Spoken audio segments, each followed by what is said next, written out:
Junagadh listed bootlegger કાળા દેવરાજના ગેરકાયદેસર મકાન બાદ તેમના ગેરકાયદેસર ફાર્મનું ડિમોલેશન કરાયું। બિલખા રોડ નજીક આવેલા ગેરકાયદેસર ફાર્મનું ડિમોલેશન કરવામાં આવ્યું। વહીવટી વિભાગ દ્વારા ડિમોલેશન કરવામાં આવ્યું। ચુસ્ત પોલીસ બંદોબસ્ત વચ્ચે ડિમોલેશન કરાયું। જેસીબી અને ટ્રેક્ટર સહિતના વાહનોની મદદ વડે ડિમોલેશન કરવામાં આવ્યું। ગેરકાયદેસર ફાર્મ ડિમોલેશનના આકાશી દ્રશ્યો સામે આવ્યા છે।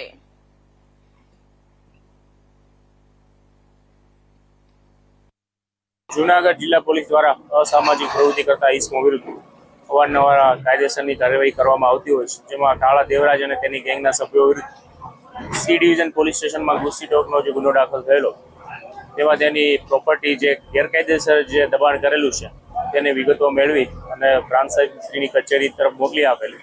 ત્યાંથી જે કાયદેસરની કાર્યવાહી કરવામાં આવેલ, ત્યારબાદ માનનીય ડીજીપી સાહેબશ્રી દ્વારા 100 કલાકની જે ડ્રાય આપવામાં આવેલી, તેમાં પણ આ જે કાળા દેવરાજ છે તે અસામાજિક પ્રવૃત્તિ સાથે સંડોવાયેલ હોય તો તેમાં પણ લિસ્ટેડ આરોપી છે।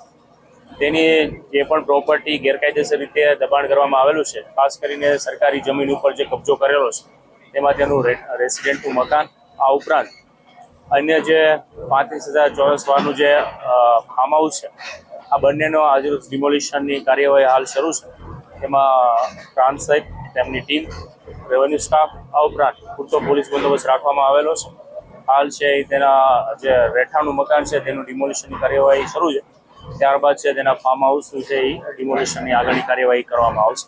જે કોઈ પણ આવી અસામાજિક પ્રવૃત્તિ સાથે સંકળાયેલા છે તેમના વિરુદ્ધ આગામી સમયમાં આના કરતાં પણ વધારે છે કડક કાર્યવાહી કરવામાં આવશે। જૂનાગઢ જિલ્લામાં માનનીય કલેક્ટર સાહેબ અને રાજ્ય સરકારશ્રીની સ્થાયી સૂચનાઓ છે કે જે સરકારી જમીન પર ગેરકાયદેસર બાંધકામો હોય તો એ આઈડેન્ટિફાઈ કરી અને તાત્કાલિક ધોરણે તેમનું જગ્યાઓ ખુલ્લી કરાવી। એ અંતર્ગત આજે જૂનાગઢમાં આદર્શ વિદ્યાલયની સામે એક 35,000 ચોરસ મીટર જમીન પર ખેતી વિષયક દબાણ અને 7,750 ચોરસ મીટરનું રહેણાંકી મકાનનું દબાણ આઈડેન્ટિફાઈ થયેલું છે।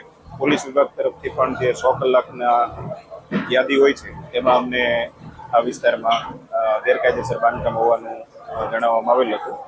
આ બાબતે કલમ 61ની નોટિસો આપવામાં આવેલી છે, કલમ 202ની નોટિસો પણ આપવામાં આવેલી છે। નામદાર હાઈકોર્ટમાં પણ આ બાબતનો કેસ ચાલુ હતો, જેનો ચુકાદો આવી જતા સરકાર પક્ષે દબાણ જે દૂર કરવાની કામગીરી હાથ ધરવામાં આવેલી છે।